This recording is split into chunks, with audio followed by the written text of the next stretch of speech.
Bonjour, ce titre vous est offert gratuitement par Exultet, site internet de téléchargement catholique. Exultet, ce sont plus de 6000 conférences, enseignements ou témoignages, près de 36 000 titres de musique chrétienne de tous les styles, près de 3000 partitions musicales, ainsi que des e-books et des audiolivres. Tout cela en quelques clics, 24 heures sur 24, sur www.exultet.net. Bonne écoute. D'abord, bienvenue à chacune et chacun. Nous nous trouvions il y a quelque temps dans le nord de l'Inde et nous avons rencontré l'évêque de Darjeeling, qui est Monseigneur Stéphane Lepcha, 40 ans, qui trottait dans les montagnes avec nous pendant une journée, qui a écrit une lettre bouleversante pour préparer tout son diocèse à l'année de l'Esprit Saint.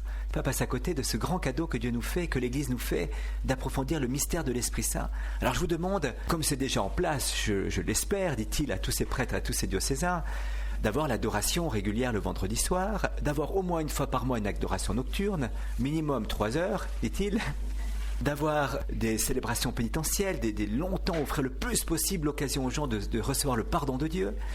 Je vous demande de faire des neuvaines à l'Esprit Saint, en famille, de faire des pèlerinages, qu'avant la fête de la Pentecôte, vous passiez une journée de récollection dans toutes les paroisses du diocèse pour se préparer à une fête solennelle de la Pentecôte et que nous célébrions la messe du dimanche de la Pentecôte dans une allégresse et avec toute la dignité qu'il faut à cette grande fête de l'Esprit Saint.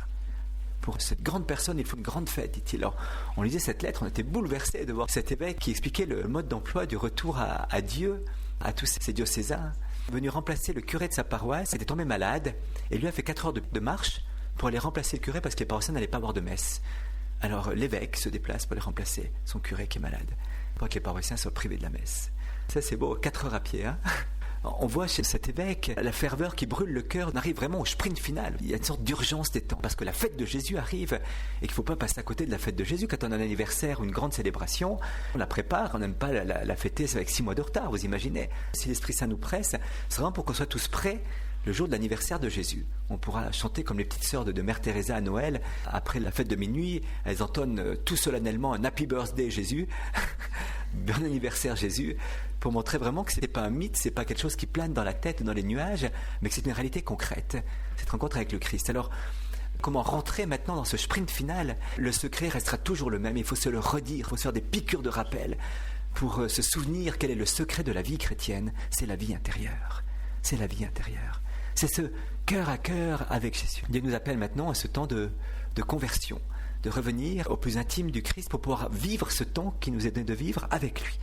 La vie intérieure, c'est vraiment le secret. S'il y a eu tant de souffrance dans l'Église, tant de souffrance dans les cœurs, dans les familles, s'il y a tant de souffrance dans le monde, c'est parce qu'il manque la vie intérieure. C'est ça. Vous savez, on peut courir le monde entier. Si la paix n'est pas dans le cœur, on sera toujours mal là où on est. Toujours mal. Et on sera toujours mal avec soi-même. Parfois, dans des épreuves que Dieu nous donne, il veut nous appeler à revenir à l'intérieur, pour revenir à lui qui est plus intime à nous-mêmes que nous-mêmes. Tout le monde, toutes nos sensibilités, tout nous attire vers l'extérieur. Et c'est chaque fois un travail à contre-courant, je dirais, du monde et des événements, que de revenir à l'intérieur pour retrouver l'intimité avec Dieu. Alors, le Christ ne cesse de nous enseigner cela. Vous voyez, Jésus sans cesse, après avoir couru avec les foules, après avoir multiplié les pains, après avoir fait des miracles, après s'être épuisé au service de la charité fraternelle, se remettait à l'écart pour prier. Il ne cesse de revenir dans ce dialogue avec son Père. Et quand les apôtres un jour le surprennent en train de prier, ils étaient tellement saisis qu'ils avaient compris que le Christ vivait quelque chose qu'ils ne vivaient pas. Oh, ils avaient fait des prières, ils avaient dit un tas de formules, chanté le psautier entier et le grand Hallel régulièrement, les psaumes 115, 118. C'était la grande célébration des Juifs. Mais il y avait quelque chose que Jésus avait qu'ils n'avaient pas. Alors, ils sont bouleversés. Ils le laissent et quand Jésus eut fini sa prière, fini de prier, ils disent à Jésus, apprends-nous à prier. Il ne leur dit pas, apprends-nous une formule, ils en avaient plein la tête de formules. Il ne leur dit pas, comment tu fais, enfin, donne-nous un truc, apprends-nous à prier. Dis-nous quel est le secret que tu venais de vivre maintenant. Et Jésus leur dit, mon secret c'est Père, Papa, Abba. Alors c'est la prière de notre Père, je parle avec Papa. Voilà le secret. Je suis dans une intimité avec toi qui est là, qui existe, qui n'est pas une idée, qui n'est pas une théorie, qui n'est pas perché sur son nuage, dans l'intimité avec moi et avec qui je peux rentrer dans un cœur à cœur. Voilà le secret. Apprends-nous à prier, dites Papa. Et donc c'est ce cœur à cœur que le Christ vit. Tout le secret de la vie chrétienne est là. C'est en même temps le combat spirituel, vous comprenez bien. Alors on l'oublie dans l'ensemble de l'Église, mais on l'oublie aussi personnellement. Inévitablement, quand on oublie la vie intérieure, eh bien c'est la vie extérieure qui va gagner. Alors la vie extérieure, c'est les soucis de la vie. C'est les difficultés du combat au quotidien. Toutes ces choses-là qui vont nous détourner de Dieu. Christ lui-même dit à un moment donné, prenez garde que l'ivrognerie, la débauche et les soucis de la vie ne vous fassent perdre la paix de Dieu. Il met au même pied l'ivrognerie, la débauche et les soucis de la vie.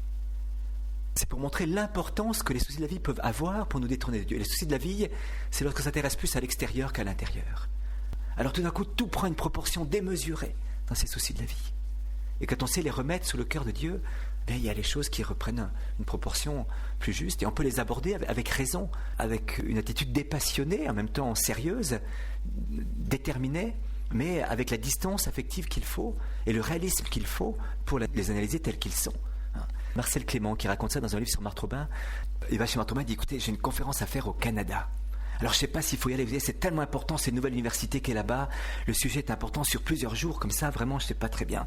Puis enfin, il discute pendant un bon moment, puis alors il était là vraiment déchiré intérieurement, sans s'il devait partir au Canada ou pas. Et Marthe Robin lui dit, vous allez quand? Ah ben je vais à telle date à telle date. Ah très bien, ouvrez votre carnet, votre agenda. Est-ce que vous pouvez y aller?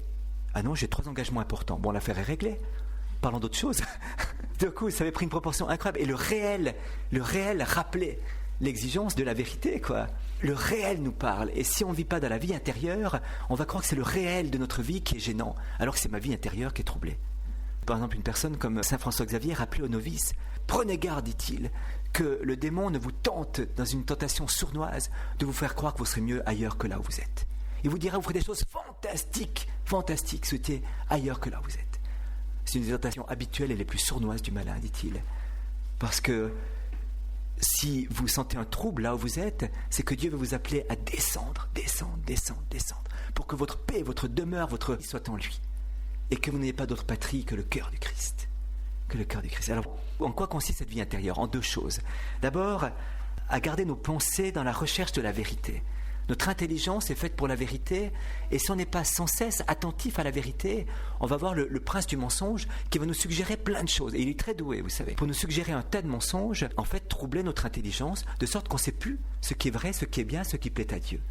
Et donc il y a une vigilance à avoir pour garder notre pensée, notre intelligence dans cette vérité qui nous rend libres, qui illumine.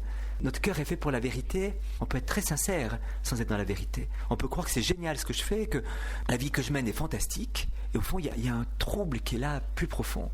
Et je me dis, mais comment ça se fait? Pourtant, je suis sincère, pourtant j'ai fait ça sincèrement. On voit des fois dans des relations affectives, mais pourtant j'étais sincère, j'ai dit je t'aime. Oui, mais il y avait quelque chose qui coinçait. C'était pas vrai. C'était pas dans la vérité de l'amour, du don de soi. Alors inévitablement, il y a des tragédies qui vont en découler, des souffrances terribles qui vont en découler. Il y a la fermeture à la vérité. Alors ça, c'est plus tragique quand on se ferme à la vérité. Parce qu'il va y avoir une tristesse de l'intelligence qui va se transcrire dans une agressivité. Et l'agressivité de l'intelligence qui ne cherche plus la vérité, elle est arrogante, elle est douloureuse. Combien c'est important pour la paix intérieure, pour notre bonheur. Pas tout ce qu'on dit, tout ce que Dieu nous dit, c'est pour notre bonheur, vous comprenez bien, et pour sa gloire. Eh bien, c'est de garder nos pensées dans la recherche de la vérité et nos affections dans la ferveur de la vérité. Toute la différence du christianisme, même dans les monastères, je dirais, entre un moine et un autre moine, c'est suivant qu'il cherche la vérité et qu'il a la ferveur de l'amour de la vérité, ou qu'il est là-dedans parce qu'il est là. Et dans la vie familiale, la vie conjugale, la vie quotidienne, c'est la même chose. Est-ce que je garde au fond du cœur une soif de vérité et une ferveur pour la vérité? Est-ce que sans cesse je cultive ce désir intérieur qui est ma part à moi pour que Dieu vienne me combler? Est-ce que sans cesse je demande à Dieu de dilater mon cœur pour qu'il puisse le remplir de ce qu'il veut mettre? C'est ça, souvent on commence un chemin de foi, on a une vie de prière et tout ça, puis tout d'un coup tout devient morne, terne comme ça. C'est la ferveur qui est partie. Cette ferveur de la vérité, cette ferveur d'avancer, cette ferveur d'aller toujours plus loin avec Dieu, de rechercher l'unique nécessaire et l'absolu dans le réel de mon quotidien, pas dans les nuages, pas dans la tête, vous voyez, ça c'est une illusion, mais vraiment dans le réel de mon quotidien. Alors, je vais devoir régler mes jugements selon la vérité. On dit, moi je pense que. Oui, mais qu'est-ce que Dieu pense? Qu'est-ce que Dieu pense? Qu'est-ce qu'il te demande? Oui, mais moi, ce que Dieu pense, d'accord, mais alors dans ce cas-là, dis, je fais ma propre vie. Ne dis pas, je veux être fidèle à Dieu, si je règle ma vie selon ce que je pense et non pas ce que Dieu pense. Et puis, alors, comment savoir ce que Dieu pense? Dieu a tout prévu. Il sait qu'on est un peu bouché, qu'on a de la peine à entendre sa voix dans notre cœur. Alors il a dit, je vais faire une église. À travers la bouche de Pierre, je vais leur dire ce que je pense. Alors à travers la bouche de Pierre, on a la parole de Dieu, l'évangile, la Bible qui nous est transmise, et puis tout l'enseignement que Dieu nous dit à travers la bouche de Pierre. Et puis ensuite, il faudra ordonner toutes nos affections, toute notre vie à cet amour de la vérité, à cette ferveur de la vérité. Et donc, il y aura un travail de purification de notre intelligence et de notre volonté. Le père Marie-Dominique Philippe, peut-être que vous le connaissez, c'est le fondateur des Petits Frères de Saint-Jean, disait un jour que je rencontrais, que la conversion du cœur était très facile. En une seconde, on peut rencontrer le Seigneur. Et il y a un bouleversement qui se fait. Mais la conversion de l'intelligence, c'est-à-dire de mettre notre intelligence dans la vérité, de la laisser se faire façonner par la vérité, eh bien ça prend des années. Il disait 4-5 ans. Dieu peut faire beaucoup plus vite, voyez, c'est pas... Et on peut être pas si éloigné de la vérité que ça, mais il y a un travail de conversion de l'intelligence, en même temps de purification de la volonté. Moi je veux, oui mais qu'est-ce que Dieu veut? On est attaché à notre volonté propre. Tout le monde nous pousse à faire à la force du poignet les choses. D'avoir une planification de carrière, d'avoir une planification de professionnelle, d'avoir une planification de vie, de dire « qu'est-ce que tu veux maintenant? Alors moi je veux ça ». En fait on ne sait pas très bien ce qu'on veut parce qu'on ne sait pas pour quoi on est fait. Si on vous dit « qu'est-ce que tu veux prendre, la voiture ou le vélo ?» Si je vais à 100 km, je prends la voiture. Si je vais juste à côté, je prends le vélo. C'est peut-être plus simple. Alors si on ne sait pas où on va, c'est difficile de savoir quel moyen je vais prendre. Et de la même manière, si je ne sais pas où je vais avoir de la peine à déterminer ma volonté, à savoir quel moyen je vais prendre pour aller là où je suis appelé à aller. Et on est tous appelés à aller dans ce cœur à cœur avec Dieu. Dans ce cœur à cœur avec Dieu qui est le ciel de notre cœur, dans ce cœur à cœur avec Dieu qui sera un jour la vision de Dieu face à face.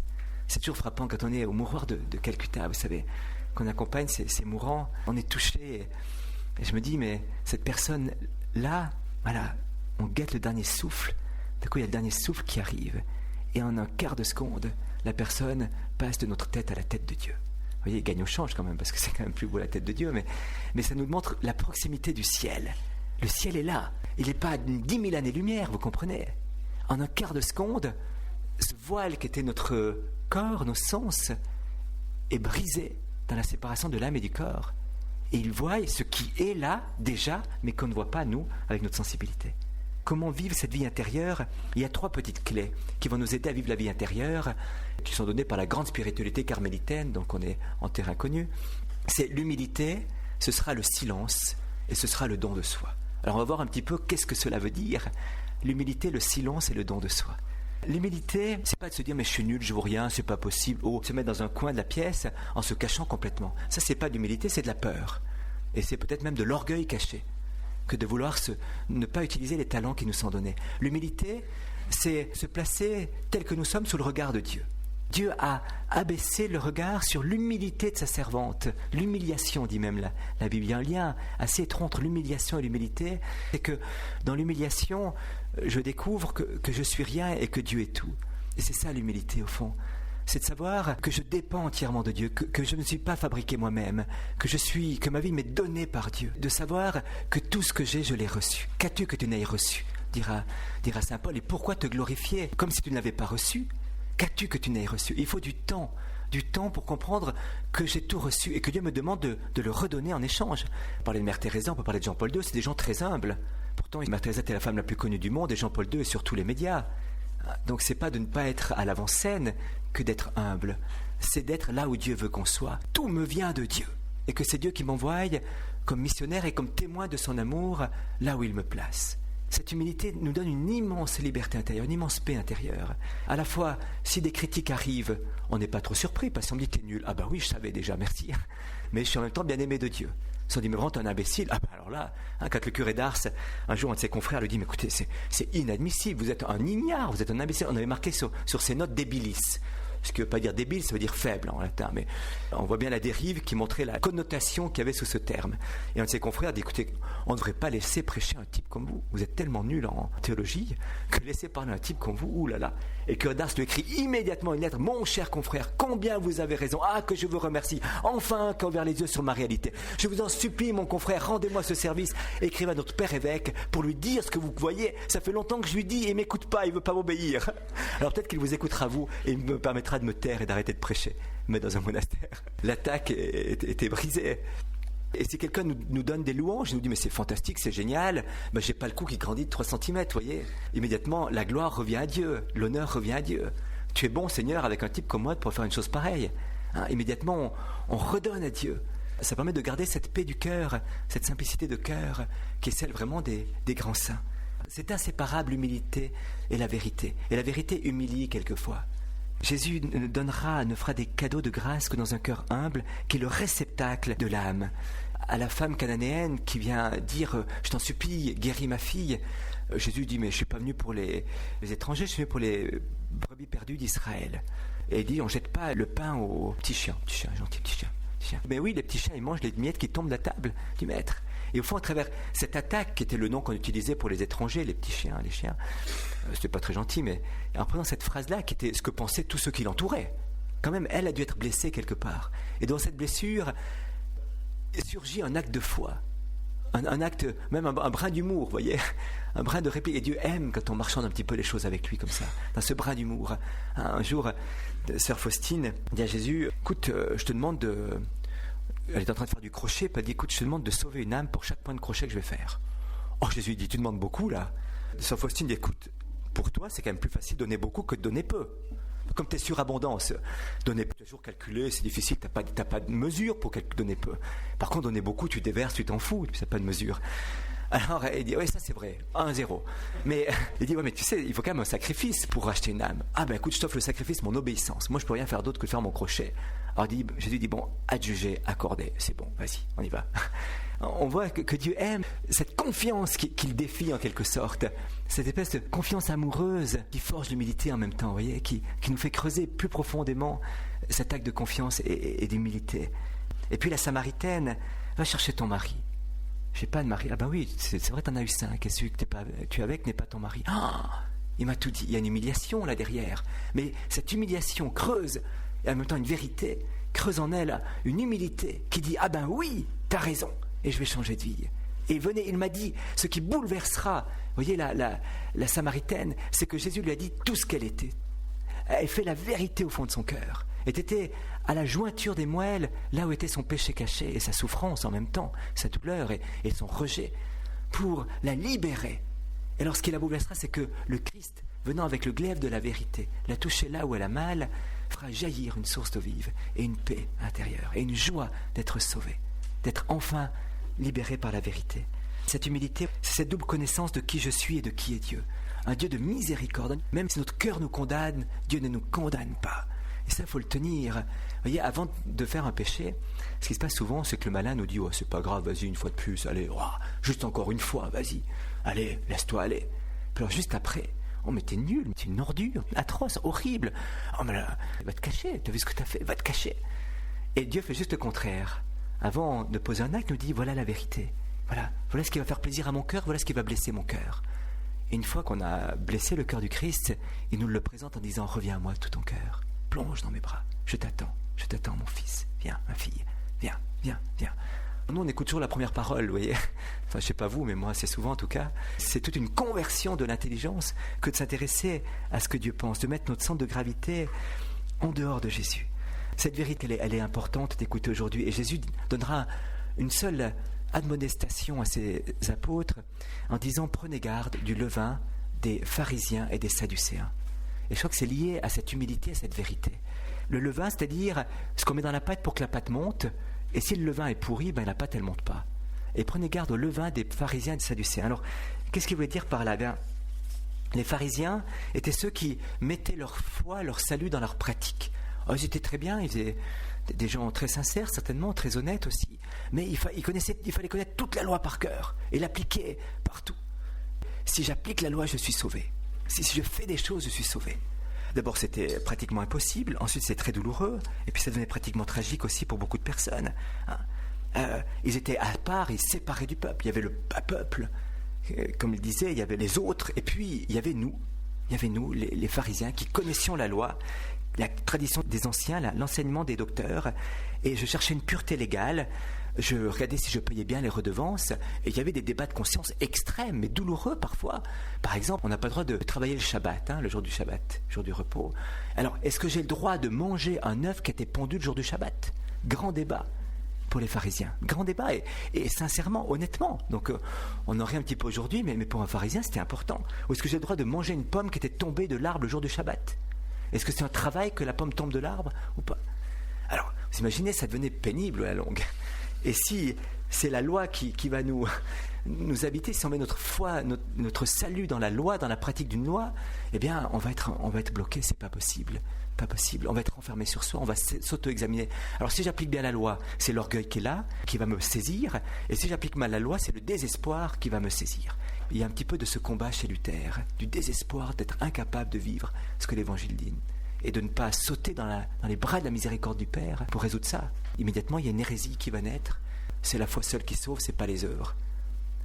Pour essayer de s'en sortir de ce débat, j'arrive pas à faire dans mes œuvres ce que ma foi croit et voudrait faire. Bien sûr, c'est impossible à l'homme, dit Jésus. Impossible, mais à Dieu, rien n'est impossible. C'est la loi. Avec tout ce qu'il y a de beau et de grand dans la loi, Jésus loue la beauté de la loi. Le jeune homme riche, il craque quand le jeune homme riche dit « Je vis les commandements ». Ah, Jésus, il le regarda, il l'aima, il craque, Jésus. C'est beau déjà, dit-il. Ah, c'est beau, mais c'est pas suffisant. Les Sadducéens, eux, c'est ceux qui font le compromis avec le monde. Ils sont très soucieux. Gens pratiquants, très bien, pratiques. Ah, ils sont là, fidèles et tout. Mais, petit problème chez les Sadducéens, c'est qu'ils sont plus soucieux de préserver leur statut social que d'obéir à Dieu. Alors, s'il y a les dieux romains qui sont là, font chacun son dieu, vous comprenez bien. Et puis les dieux romains, ils sont bien aussi, on veut bien leur faire une petite courbette s'il le faut. L'envahisseur, il n'est pas si méchant que ça, au fond. La vocation d'Israël, une sorte de compromission, parce qu'on ne veut pas perdre son statut social, on ne veut pas perdre sa position, on ne veut pas perdre ses privilèges. Et ce que Emmanuel Mounier, le philosophe, appellera le chrétien pratiquant trafiquant. Il trafique un petit peu comme ça avec le monde, vous voyez. Il est là en train de faire des compromis. Jésus nous met en garde contre ce levain qui est un levain qui ne peut pas monter la pâte. Il nous demande d'être autrement, d'être pauvres, des humbles, les anawim, les pauvres de Dieu. Par conséquent, il y aura une démarche de vérité à faire, de reconnaître notre péché, de reconnaître ce qui nous éloigne de Dieu. Vous voyez, des fois, notre monde est plus apeuré aujourd'hui de la pollution atmosphérique, de la crise économique, de la crise extérieure, que de la crise intérieure du cœur de l'homme, qui est la racine de tout. C'est dans le cœur de l'homme que naissent les catastrophes, dit Dieu. C'est un philosophe russe qui disait ça, et comme un homme qui habite dans une maison et qui est obsédé de l'incendie de sa maison. Alors il met des systèmes d'alarme partout, il boycotte tout, il veille jour et nuit, il se réveille toutes les demi-heures, tous les quarts d'heure pour voir s'il n'y a pas le feu qui a pris à la cave, au grenier, partout. Il passe des années à faire ça. Et le pauvre meurt d'un cancer. C'est à l'intérieur que le mal le rongeait. Et je crois que c'est un petit peu ça notre monde. Cette vie intérieure, si on vit à l'extérieur, on va dire oui, mais si les riches changeaient, si mon voisin était plus sympathique, si j'étais ailleurs, si ma femme était moins gringe, si mon mari était moins occupé, alors là, ça irait bien. Là, ce serait fantastique. Regarde dedans. Pourquoi tout ça? Ça ne veut pas dire qu'il n'y a pas des choses extérieures à changer, vous comprenez bien. Mais d'abord, Saint Ignace de Loyola nous dit, chaque fois qu'on est troublé par des choses extérieures, premier devoir, non pas de résoudre le problème, mais de rechercher la paix intérieure. Revenir à Dieu. Une fois qu'on a la paix, on peut analyser la question. La lutte contre le péché a été transformée à la lutte contre les remords, contre l'idée du péché, contre la culpabilité, mais pas contre la réalité de ce qu'est cette non-soumission à l'amour de Dieu. Deuxième étape de cette vérité qui est faite en nous. Seigneur, je te demande pardon. Vous voyez, quand Saint Pierre parle après la Pentecôte, il sort et dit, voilà, ce que vous avez crucifié, Jésus-Christ, eh bien Dieu l'a ressuscité d'entre les morts. Et on dit 3000 personnes furent saisies de componction. Ils étaient touchés jusqu'au fond du cœur. Que faut-il qu'on fasse maintenant? Convertissez-vous et faites-vous baptiser. Le repentir, et 3000 ce jour-là se firent baptiser. Touchés de componction, touchés au fond du cœur. Ils frémirent au fond de leur cœur, mais devant cette réalité d'un Dieu qui nous aime et qu'on rejette. Inversement, quand il parlera devant le Sanhédrin, quand il parlera devant les pharisiens, comme Étienne d'ailleurs, leur cœur frémir, non pas de componction, mais de ressentiment. De ressentiment. Qu'est-ce qui nous embête celui-là, avec ces théories? Qu'est-ce qu'il raconte Saint-Pierre? Mais qu'est-ce qu'il raconte Étienne? Mais il nous casse les pieds, mais ça suffit maintenant. Allez, les pierres, on y va. On le tue, on l'élimine. Un saisir de ressentiment. C'est parce qu'il n'y a pas un désir de vérité qui est là. Donc quand la vérité m'est annoncée, elle va faire jaillir du fond de mon cœur un flot de violence. Un flot de violence. C'est le ressentiment. C'est pour ça que le combat ultime se joue contre la vérité, vous voyez, et pas d'abord contre la charité. Et se repentir, c'est une conversion. Une conversion. C'est pas simplement de dire, je change mes idées, mes pensées, pour d'autres pensées qui sont encore les miennes. Je change de pensée, je change d'idée, je change de mentalité pour prendre celle de Dieu, pour voir comme Dieu voit, pour aimer comme Dieu aime, pour entrer dans la pensée de Dieu. Ça, la vraie conversion. Je rentre dans la manière dont Dieu voit le monde. Mon centre de gravité, mon poids, c'est mon amour, disait saint Augustin. Bien, mon poids, mon centre de gravité, il est posé en Dieu. Et c'est mon roc, ma citadelle, mon rocher inébranlable. Et c'est, j'allais dire, un peu avec un regard autre que le mien que je regarde la vie, le monde et tout ça. C'est la véritable conversion. Je regarde avec les yeux de la foi les réalités du monde. Alors notre manière de changer, de penser, de juger va être transfigurée par ça. Et le regard de Dieu sera toujours un regard d'espérance, voyez. Regard d'espérance.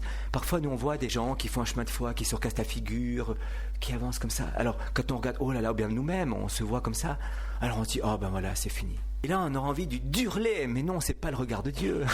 Dieu regarde celui qui s'éloigne, celui qui s'écarte, avec une espérance folle du retour, avec une espérance amoureuse de dire, mais reviens, il va revenir. Et il l'entoure, il le protège, il le suit, sans jamais forcer la liberté, sans jamais le contraindre, vous comprenez bien, mais il le suit pour le faire revenir. Et ce regard d'espérance, c'est ça que Dieu nous demande aujourd'hui. Vraiment un regard d'espérance sur nous-mêmes et sur les autres, pour que le monde puisse changer. Et là, on regarde avec le regard de Dieu. Il faut rompre ensuite avec le péché. Alors, il faut une décision, voyez. Il faut décider de manière irrévocable. Saint Augustin disait dans ses confessions, « Ô Seigneur, accorde-moi la chasteté et la continence. » Et disait, j'ajoutais secrètement dans mon cœur, attends encore un petit peu. Alors souvent on est là, ah Seigneur, je te demande ça, je te demande vraiment un cœur qui soit tout donné. Oui, mais pas tout de suite, puis pas tout quand même. Hein. Alors juste ça, je garde pour moi, d'accord Jésus? Ou bien, Seigneur, apprends-moi à aimer et à me donner complètement. Oui, mais alors tu vois, mes loisirs, mes trucs là, alors ça je garde hein, quand même. Alors ça c'est mon petit terrain. On a toujours cette réserve mentale qui empêche Dieu en fait de faire son œuvre. Seigneur, je suis prêt à tout pour toi, tout. Alors ça pas, hein. Je te donne ma vie. Alors on est toujours en train de chipoter un petit peu, comme ça. Et saint Augustin nous dit bien, j'ajoutais secrètement, pas tout de suite. Et une fois, dit-il, alors que j'étais déchiré par ce trouble intérieur, mais je me suis crié, dit saint Augustin, mais pourquoi demain? Pourquoi pas maintenant? Pourquoi cette heure même ne marquerait-elle pas la fin de ma vie honteuse? Pourquoi dis-je sans cesse demain? Pas tout de suite, Seigneur. Ah, je veux bien, oui, je veux quitter cette passion, je veux quitter ce défaut, je veux quitter ça. Mais pas tout de suite, Seigneur, demain. Vous voyez, il y a une différence entre dire maintenant, non, je veux plus, c'est fini. Et puis, subir encore les contre-coups ou les assauts de ce péché, de ce défaut qui m'assaille encore. Une chose est de cohabiter avec ce défaut et ce péché. Autre chose est d'être de connivence avec lui. Quand je dis, Seigneur, libère-moi de ça, mais pas tout de suite demain, je suis de connivence avec ma faute, avec mon défaut, avec mon péché, avec ma faiblesse.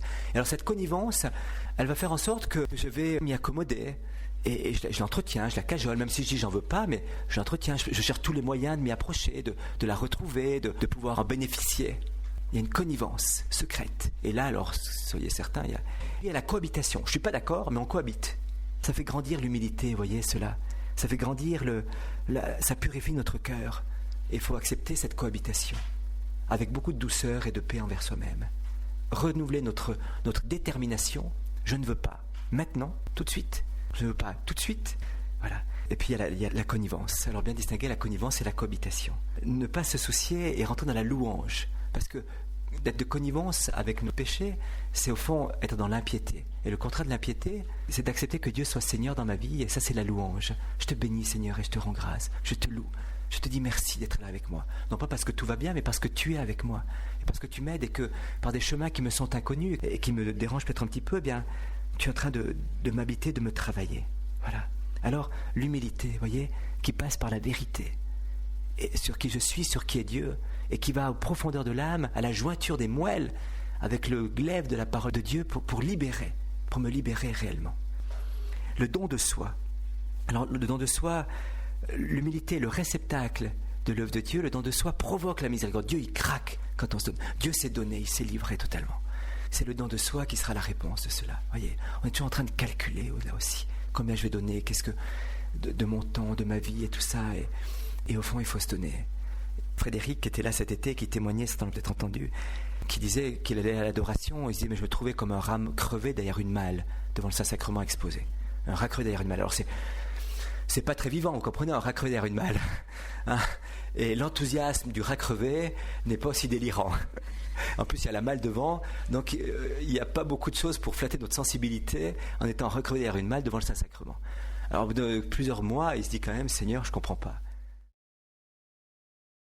Je veux bien venir vers toi, mais voilà le sentiment que j'ai. Et je suis malade à crever, enfin je suis mort même, et puis il n'y a rien qui se passe. Tu pourrais quand même t'occuper de moi. Et Jésus lui dit dans son cœur, et si maintenant, ici, dans cette chapelle, c'était moi qui étais malade, et toi qui devais venir me consoler. Oh, bon sang de bonsoir, ça change tout, vous comprenez?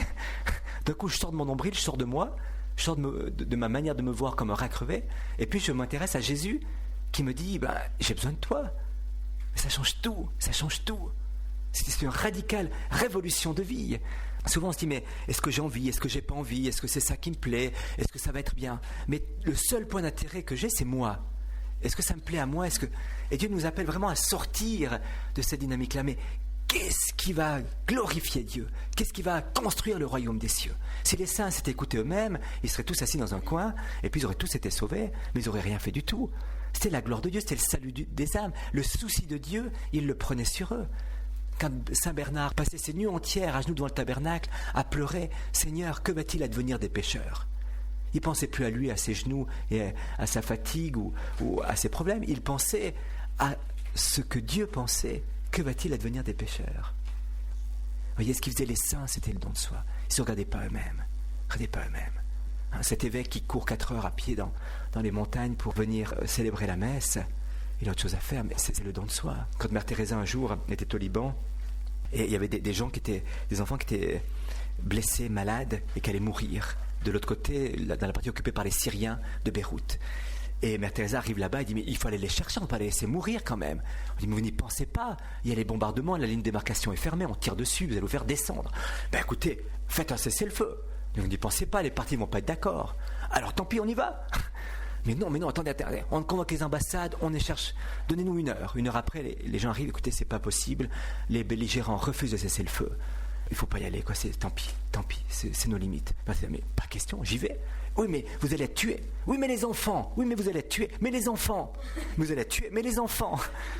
Alors, les gens ne comprenaient plus la logique, vous voyez. On lui parlait d'elle, elle parlait des autres. Ça, c'est la logique du don. Et elle est partie.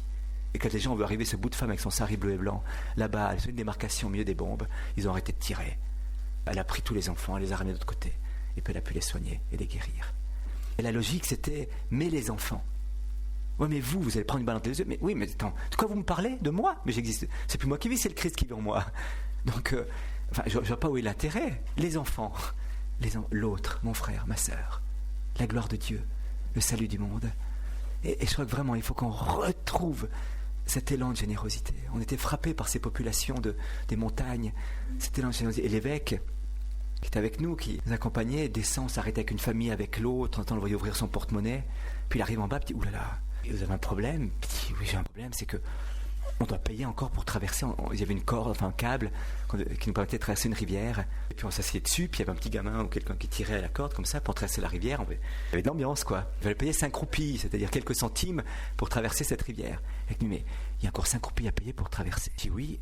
Ah, mais vous savez, je lui ai demandé de me donner 5 roupies. J'ai tout distribué en descendant. J'ai plus un sou dans le porte-monnaie, j'ai plus pensé à ça. Il a vidé son porte-monnaie en descendant. Quand on arrivait à Darjeeling le soir, son secrétaire nous a accueillis dans l'évêché. On a pu loger dans l'évêché, prendre place là. Puis le soir, on était dans le petit presbytère du village où nous étions. Alors il dit, mais prenez ma chambre, prenez mon lit, faites comme chez vous. Alors lui s'est déplacé dans un petit truc de rien du tout, petit bébé, pour nous laisser sa chambre. Vous faites comme chez vous, hein, allez-y. Alors, on voyait cet évêque qui cédait tout, qui donnait tout, cette générosité. Les gens sont bouleversés par ça, je peux vous dire. C'est ça qui va mener la conversion du monde. C'est le don de soi. Et la clé du don de soi, vous voyez, c'est plus ma volonté propre, c'est plus mon petit moi qui parle. C'est qu'est-ce qui est bon, qu'est-ce qui est vrai, qu'est-ce qui plaît à Dieu. Et là, je vais mourir à ma volonté propre, c'est vrai. C'est vrai. Moi, j'ai peut-être pas envie de faire ça, mais pour la gloire de Dieu, et comme un jour, un industriel vient trouver Mère Teresa, elle avait en train de soigner un gars avec les vers qui sortaient, enfin vraiment un truc atroce. Puis le gars dit, oh là là, mais pour $1 million, je ne ferai jamais ce que vous faites. Mais moi non plus, pour $1 million, jamais de la vie. Mais pour la gloire de Dieu, alors oui, pour l'amour de Dieu. C'est plus que $10 milliards, l'amour de Dieu. Alors le don de soi. Parfois, il y a une tristesse qui habite notre cœur. On passe une journée géniale avec des amis. On a ri, on a plaisanté, on a fait les fous, on a fait un truc. Et le soir, on arrive, il y a une tristesse qui m'accable. Tristesse dans mon cœur. Pourtant, on a bien ri, c'était génial, c'était cool, c'était green, c'était méga, machin, quoi, truc, voilà, tout. Vous voyez ? Et puis, j'arrive seul, scié. Pourquoi ? Je me dis, mais comment ça se fait ? Vous voyez, s'il y avait eu un vrai don de soi dans cette rencontre avec les autres, eh bien, j'aurais ressenti la joie du don. La joie est dans le don même, et pas dans le fait de recevoir en retour. Et la deuxième chose, j'aurais une joie de me retrouver dans la solitude, parce que quand je me donne, j'ai envie de me retrouver seul. Ça, quand je me suis bien donné, j'ai envie de me retrouver apaisé devant le Seigneur, en disant, Seigneur, si c'est pour moi que je me suis agité, que j'ai fait tout ça, eh bien, j'ai pas envie de solitude, puisque j'existe parce que les autres rient dans les plaisanteries que je fais devant tout ça. Quand j'arrive le soir, je serais frustré de ne plus avoir l'admiration des autres, de ne plus avoir cette réciprocité. Et il y a une tristesse qui va m'accabler. Alors, des petits trucs comme ça nous permettent de discerner. Est-ce que vraiment je me suis donné ou est-ce que je ne me suis pas donné ? Si j'ai une joie de me retrouver dans le silence et la solitude, c'est vraiment que je me suis donné. J'ai envie de me retrouver avec celui qui m'a donné la force de me donner. Ben, je reste encore à l'extérieur peut-être. Et Dieu va me conduire de grâce en grâce, de gloire en gloire, de délicatesse en délicatesse, mais décapante aussi, au don de moi. Il faut comprendre que nos décisions, même les plus personnelles, ont une dimension collective, un retentissement universel.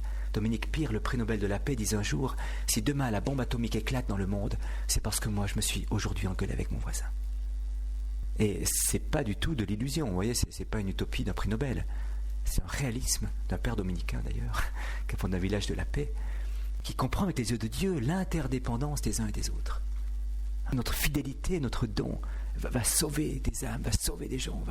Souvent on se dit, mais comment aider les gens qui sont loin de nous ? Par ma fidélité aujourd'hui. Et par cette fidélité, l'amour de Dieu va circuler, va convertir des cœurs ailleurs.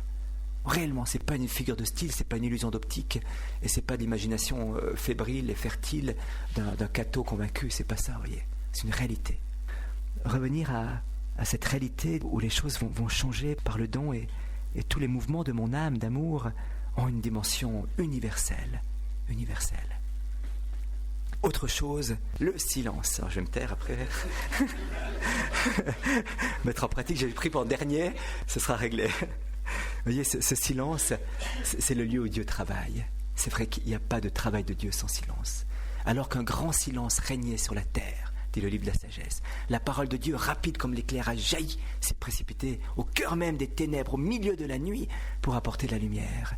Et Salomon demandera à Dieu ce cœur qui sait écouter, ce cœur silencieux, qui est le premier commandement. Écoute, Israël, tais-toi, écoute, j'ai quelque chose à te dire.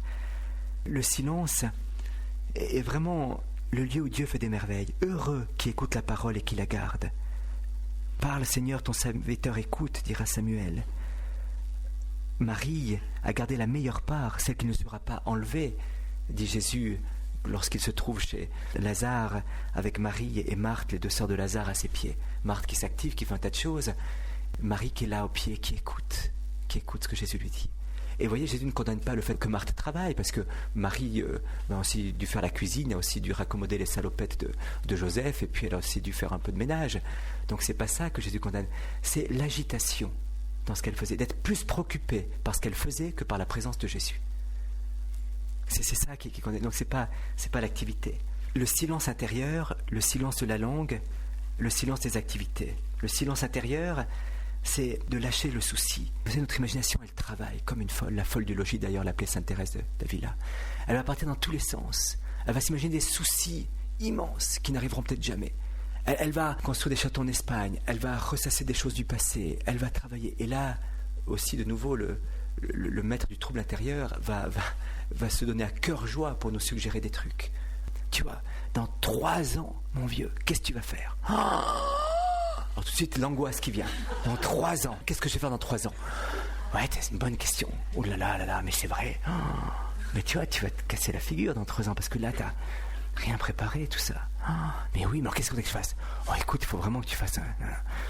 D'un coup, et puis on se lève d'un bond, poussé par la colère intérieure et la peur. Dans 3 ans, qu'est-ce que je vais faire ? Oui, mais... Stop, tu peux mourir demain ? Enfin, je te trouve. Dans 3 ans, qu'est-ce que je vais faire ? Écoute, t'es là, tu te calmes, tranquille, cool. T'es devant moi maintenant. Voilà. C'est ce qu'il nous dit, mais qui peut, par le souci du lendemain, augmenter d'1 seconde sa vie? À quoi bon porter ce souci? À quoi bon porter ce souci? Et là, vous voyez, c'est une tragédie aussi. Tragédie. Du refuge dans le passé, de la fuite dans l'avenir, avec l'imagination qui se donne à cœur joie, mais qui est complètement irréaliste. Alors là, l'imagination, elle est pas du tout réaliste, ça je peux vous le dire. Elle nous fait voir des choses qui n'existeront jamais, qui ne seront pas comme on les imagine, et qui n'arriveront, ou qui arriveront, mais de toute façon, Dieu nous donnera toujours la grâce de l'instant présent pour vivre. Alors, le silence intérieur, le silence des activités aussi. Tout à l'heure de Marthe qui s'agitait.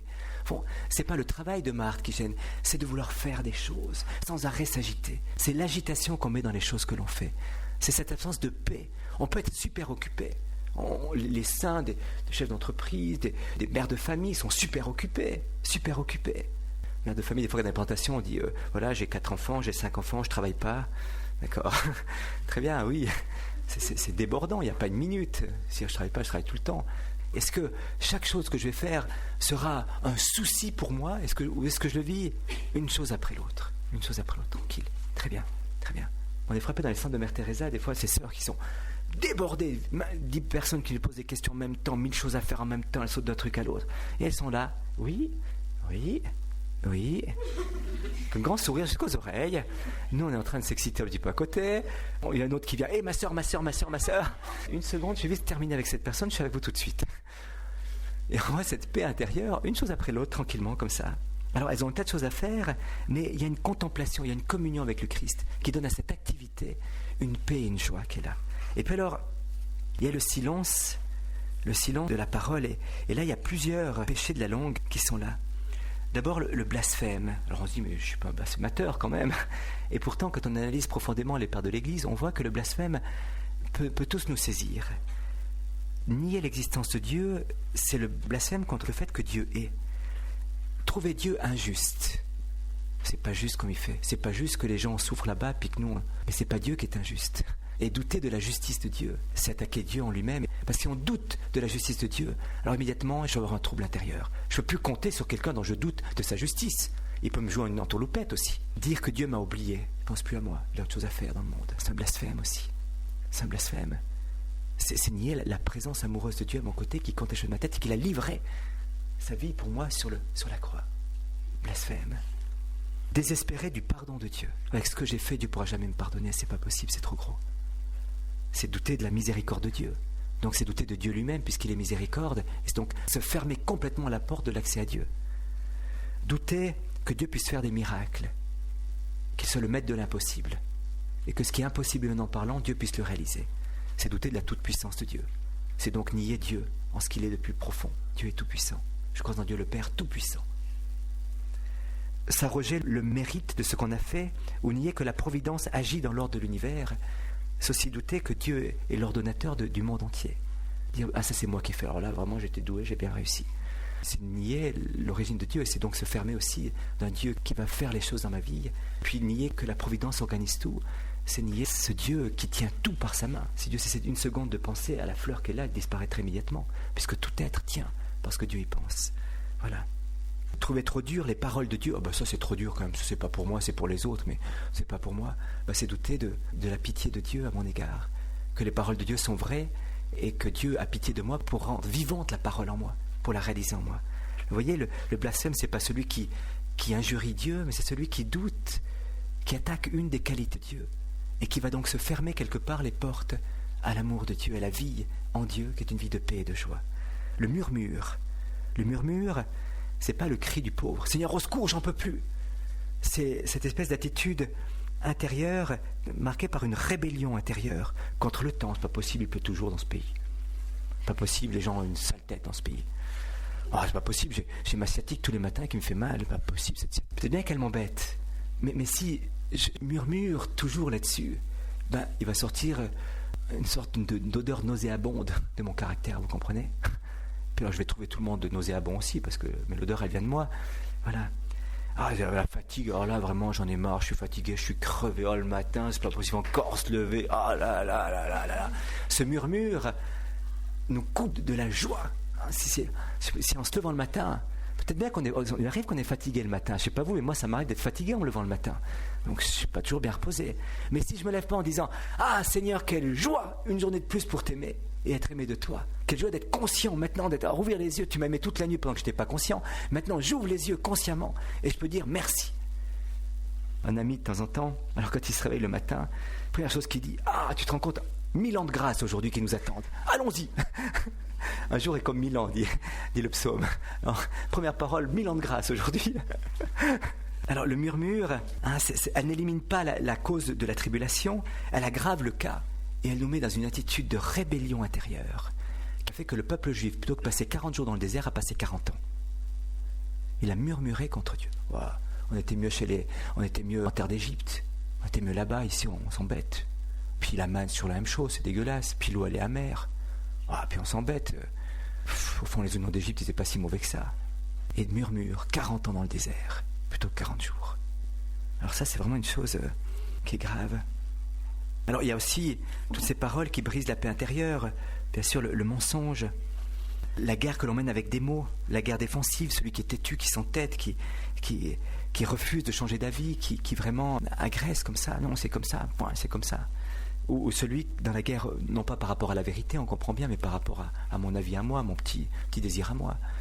J'ai envie d'aller là, puis non, j'ai pas envie de faire autre chose, c'est pas un point, c'est tout, mais c'est peut-être pas très bien. C'est moi qui ai décidé, c'est bon, c'est comme ça, puis c'est un point, c'est tout. Ou la guerre offensive, les attaques verbales, les paroles inutiles, les querelles de mots, qui naissent tous au fond de la vaine gloire et de l'orgueil de vouloir l'emporter sur l'autre. Cette absence de silence va vraiment nous briser intérieurement. Et il y a un irrésistible désir de victoire derrière qui nous mène à la dispute. Ça trouble. Saint Paul dit dans le 2e épître à Timothée, il faut éviter les querelles de mots. Éviter les querelles de mots. Sauf s'il s'agit de la vérité qui est en cause, auquel cas il faut dire cette vérité. Il y en a plein, à toutes les dire. Il y en a une, la dérision. C'est ceux qui ne connaissent pas la parole de Dieu qui la méprisent, qui méprisent ceux qui la mettent en pratique, qui essaient d'avoir des interprétations perverses avec la parole de Dieu. Ils disent, voilà, c'est une espèce de dérision qui en fait nous empêche d'accueillir la vérité qui nous rendrait libres. Et alors on va commencer à insulter, à se moquer de la simplicité du pauvre. T'as vu, celle-ci, elle va à la messe, puis voilà, elle prie son chapelet. On va se moquer, parce que nous on est des savants, parce que nous on sait, parce qu'on a lu des livres. Alors on va se moquer de la simplicité du cœur de pauvre. On se moque de Dieu et de ses saints, vous voyez, à travers ça. Au fond, c'est le refus de s'approcher du Christ qui se manifeste à travers ça, parce que quand le cœur de pauvre, le cœur humble, s'approche du Christ, on veut pas. Et puis il y a toutes ces paroles inutiles que l'on dit. Vous serez responsable, dit le Christ, de toute parole inutile que vous avez prononcée, proférée. Il y a vraiment des choses, soit des facéties, des choses qui veulent provoquer le rire, mais qui en fait sont grossières et sont pas du tout fines, et font sourire, mais de pitié et de miséricorde pour celui qui les a prononcées. Il y a toutes ces choses, ces inepties, il faudrait mieux se taire que d'ouvrir la bouche, parce que, vous savez, on a compris, Il y a une autre chose, il y a un autre péché là qui est aussi grave, c'est en fait celui qui se tait qui doit parler. C'est le taciturne. Dieu nous appelle, nous met des gens sur route, et on veut qu'on parle avec elles, qu'on les accueille, qu'on leur dise son amour, et puis on se la coince. Oh, sous bonne raison, je garde mon silence intérieur. Mais tout au fond, ça m'embête profondément de parler avec cette personne. Ou ça m'embête de rentrer en dialogue maintenant. J'ai envie de parler, alors je parle beaucoup, puis j'ai pas envie de parler, alors je me la coince, je me mets dans mon coin tout seul, et puis je mène ma petite vie tranquille, avec un truc génial à faire. Justement, je dois aller récurer le sol, là-bas tout au coin. Là-bas au coin, il y a une tache, je l'avais pas vue avant. Alors je pars là-bas, puis j'ai une bonne raison d'aller là-bas au coin, c'est qu'il y a une tache.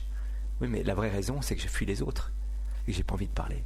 Et ça, c'est un péché aussi, une sorte d'individualisme qui est là et qui va en fait me troubler profondément, parce qu'il n'y a pas de sortie de moi-même, et il n'y a pas de don de moi-même, et ça va nous conduire à l'acédie, c'est-à-dire la tristesse spirituelle petit à petit.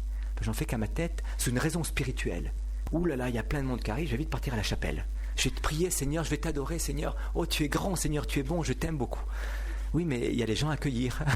Ah mais Seigneur, je t'aime. Alors là, même à genoux, sur 2 petits cailloux. J'ai pris 2 petits cailloux, je les mets sous mes genoux, et je t'adore, les bras en croix. Dans une demi-heure, Seigneur. Oui, mais c'est pas là que je t'appelle. Je t'appelle avec tes frères et sœurs. Vas-y. Puis des fois, ils nous appellent au silence, et là, on dit, mais Seigneur, je parle de toi ce soir, c'est génial. Tu vois, on parle de toi, là, à 2h du matin, 5h du matin. Et puis, en fait, ils nous appellent au silence intérieur. Donc, il y a une obéissance à ce que Dieu nous demande de vivre, et souvent, c'est pas ce qu'on veut. Souvent, c'est pas ce qu'on veut. Enfin, assez souvent même plus souvent que ce qu'on voudrait. L'humilité, le don de soi, le silence qui permettent la vie intérieure, et 2 repères pour savoir si je grandis intérieurement. 2 petites clés. La première clé, c'est le sens du réel que j'ai. Est-ce que je vois les choses? Est-ce que je suis attentif aux choses, attentif aux paroles, attentif aux gens, attentif aux événements, attentif aux petits détails, mais dans le réel, qu'importe cette chose, le ciel est plus grand que tout ça. Non, ça c'est pas du réalisme, vous comprenez? Dans les petits détails, dans les petits gestes de charité, dans les petites délicatesses au quotidien, est-ce que je suis attentif à ces choses-là? Est-ce que je vis là où Dieu m'a placé aujourd'hui? Parce que des fois on peut vivre ailleurs que là où on est placé. Alors on peut vivre dans un monastère, je suis placé au milieu d'une famille, et je vis dans mon monastère où j'ai passé une semaine de retraite merveilleuse. Alors je suis là avec ma femme et mes enfants, et je pense à ma cellule du monastère. Mes enfants, je ne les ai pas vus, tiens, ils sont là, mais taisez-vous, c'est le silence monastique ici. Pas possible, pas possible. Possible, c'est pas réaliste. Donc il n'y a pas de croissance intérieure. J'ai passé une semaine dans un monastère, en fait c'est pour me planquer. C'est pas pour grandir intérieurement et pour aimer là où Dieu me plaçait après. Et j'ai choisi une planque, et ça m'a fait régresser dans ma vie intérieure, et non pas progresser. Vous voyez, ça c'est un danger. Et le problème, c'est que je me suis préservé. Vous savez, Dieu, des fois, il nous décape tellement que d'un moment, on dit pas tout, et alors on rattrape tout ce qu'il nous prend, puis là, on va se cacher dans un coin, puis on retient, puis on met en place l'épaule, et donc là, tu as tout cassé. Attention, moi, il est en train de partir en miettes, alors je vais remettre ça, mets le boulon, mets la vis, serre tout ça, puis une fois que j'ai tout serré, tout boulonné, je reviens. Mais alors, je suis plus blindé après qu'avant, vous voyez. Et le décapage, c'est pas évident. Pas évident. Alors il faut que, il arrive parfois que j'ai besoin d'un temps de silence, de retraite, de désert, très très bien, très très bien. Alors je vais là dans ce temps, mais alors je demande au Seigneur de continuer cette œuvre de purification, de don de moi-même. Si je prends un temps de désert, c'est vraiment pour que Dieu continue ce travail d'humilité, de purification intérieure, de don de moi-même et de silence, pour me rendre prêt à vivre ce que Dieu me demande de vivre après. Donc le sens du réel sera au cœur de ma croissance spirituelle. Et puis ma liberté intérieure. Deuxième signe, c'est ma liberté intérieure. Est-ce que je suis attaché à mes idées propres, à mes pensées, à mon affectivité qui peut être déréglée? Est-ce qu'il y a des choses qui me troublent extérieurement? Tiens, est-ce que j'ai mon travail, telle chose? Est-ce que qu'il y a une responsabilité à assumer des difficultés? Très bien, à affronter. Mais est-ce que ça me trouble? Et ça fait perdre la paix du cœur. Ça fait perdre la paix du cœur, c'est que je ne vis pas à l'intérieur sous le roc qu'est le Christ. Je vis à l'extérieur. Et ça prend une telle disproportion que tout le monde va en pâtir autour et que ça peut amener des brisures incroyables. Des petites choses peuvent prendre des proportions énormes. Et là, il faut se refixer à la priorité. Mais qu'est-ce qui est important? Qu'est-ce que Dieu me demande? Qu'est-ce qui est essentiel? Qu'est-ce qui est essentiel? D'avoir tel travail ou tel autre travail, ou de vivre dans la paix et d'aimer là où je suis. Vous voyez, ça va. Cette liberté intérieure qui permet que si on m'agresse, ou si on me loue, ou si les événements semblent, le monde entier semble s'écrouler autour de moi, eh bien, je garde mon cœur dans la paix. Parce que c'est Dieu qui m'a libéré par sa vérité, que je m'intéresse à ce que lui pense et pas à ce que les autres pensent, ni à ce que moi je désire, mais à ce que Dieu désire pour moi. Et vous voyez, le désir de Dieu, ça sera toujours mon devoir d'état, là où je suis, avec qui je suis, mais dans un amour toujours plus grand. Dieu n'a pas d'autre chose, pas d'autre désir que ce devoir d'état. On fait des plans merveilleux, complètement irréalistes. On voit des fois, ma vocation, c'est peut-être ça ou ça, ou mon désir, c'est de partir en Afrique, de construire un truc comme ça. Oui, mais tu es ici maintenant, fais déjà ici ce que tu as à faire, puis ensuite tu commenceras. Alors garde dans ton cœur ce désir, propose-le au Seigneur, et puis le jour où les événements te le diront, alors on y va, on plonge. Alors les 2 signes de la croissance intérieure, le sens du réel et la liberté intérieure,